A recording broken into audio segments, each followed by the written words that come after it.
బిడ్డలందరూ సమానమే కదా, మరి కొడుకును మాత్రమే గొప్పగా చూస్తారేమిటి? తల్లిదండ్రులు మగబిడ్డను ఆడబిడ్డను ఎందుకు తేడాగా చూస్తారు?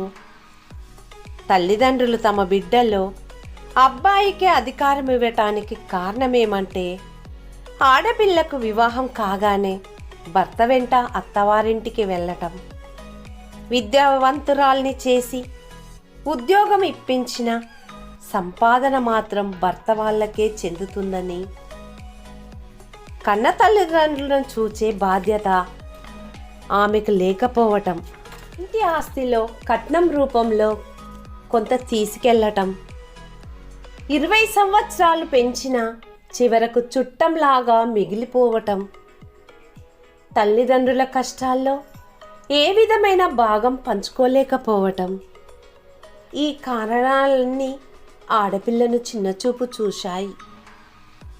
చిన్ననాటి నుండే ఆడపిల్లను ఎవరికో చెందిన పరాయి పిల్లలాగా చూడడం చేస్తున్నారు కుటుంబ సభ్యులందరూ.